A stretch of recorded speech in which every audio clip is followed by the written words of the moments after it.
क्या अस्थमा साथ बैठने से, छूने से, एक साथ बैठ के खाना खाने से या ऑफिस या किसी जगह एक साथ काम करने से फैलता है? अक्सर ऐसे सवाल हमसे पेशेंट्स भारत होम्योपैथी में जब वो अपने ट्रीटमेंट के लिए आते हैं तो पूछते हैं।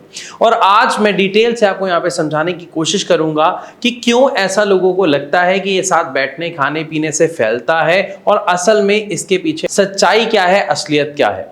लेकिन उससे पहले आपको एक बात समझनी पड़ेगी कि अस्थमा जो समस्या है ये है क्या।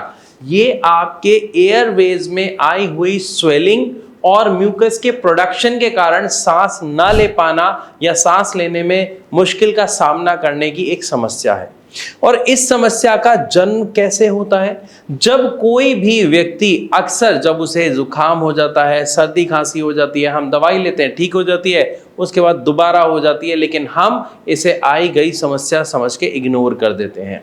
और जब काफी लंबे समय तक ऐसा चलता रहता है तो अक्सर उस व्यक्ति के शरीर में अस्थमा घर कर जाता है। इवन इसके साथ साथ एक और बहुत बड़ा कारण देखा जाता है कि जिस किसी की भी फैमिली बैकग्राउंड में किसी को अस्थमा रहा है तो उससे उसकी फैमिली के ही किसी सदस्य में ये समस्या आना, जिसको आप कहते हैं जेनेटिक प्रॉब्लम, ये अस्थमा का एक बहुत बड़ा कारण माना जाता है। तो यानी अगर हम बात करें, मुख्य तौर पर दो सबसे बड़े कारण हमें जानने को या देखने को मिल रहे हैं अस्थमा होने के। अब इसी की दूसरी तरफ चलते हैं कि क्या ये साथ बैठने से, छूने से, खाने पीने से होता है?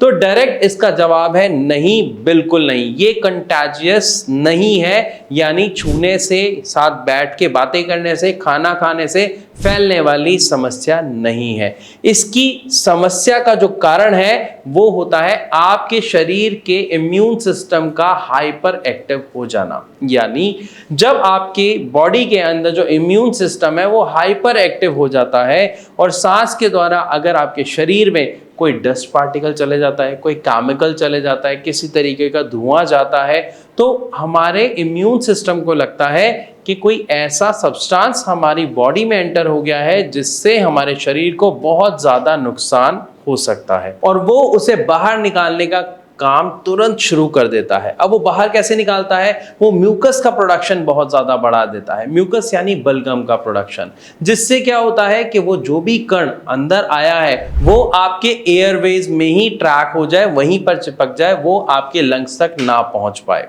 इसके बाद दूसरा वो एक और काम करता है कि आपके एयरवेज में वो इन्फ्लामेशन कर देता है, यानी सूजन कर देता है। अब सूजन से क्या होता है कि जो आपके एयरवेज में सांस लेने का स्पेस होता है वो काफी छोटा हुआ, काफी संकीर्ण हो जाता है, काफी कम हो जाता है, जिसकी वजह से एक व्यक्ति को अस्थमा का अटैक आने पर सांस लेने में काफी समस्या का सामना करना पड़ता है। इवन कई बार जब आपको छाती में जकड़न जैसी महसूस होती है, अक्सर खांसी के साथ बलगम आता है, सांस लेने में दिक्कत होती है, थोड़ा सा ही चलने में आपकी सांस फूल जाती है, ये सब जो भी लक्षण है ये इसी कारणवश दिखाई देते हैं क्योंकि आपके एयरवेज में इन्फ्लामेशन हो गई होती है, साथ ही म्यूकस का प्रोडक्शन काफी ज्यादा बढ़ गया होता है। तो असल में ये जो अस्थमा की समस्या है ये किसी के छूने से, साथ बैठने से नहीं फैलती है। इसका कारण जो था वो मैंने आपको क्लियर कर दिया है। फिर भी अगर आपके मन में कोई सवाल है तो आप अपना सवाल हम तक कमेंट के द्वारा पहुंचा सकते हैं या फिर नीचे दिए गए नंबर पर आप कॉल करके अभी भारत होम्योपैथी के डॉक्टर्स से बात कर सकते हैं। साथ ही साथ अपनी समस्या का समाधान भी जान सकते हैं। वीडियो अच्छी लगी हो तो लाइक करना बिल्कुल ना भूलें। साथ ही साथ ऐसी और वीडियोस के लिए हमारे चैनल को सब्सक्राइब जरूर कर लें। वन मोर रिक्वेस्ट, इस वीडियो को ज्यादा से ज्यादा शेयर करें ताकि लोगों को पता लग सके कि अस्थमा छूने से, साथ बैठने से, खाना खाने से नहीं फैलता है।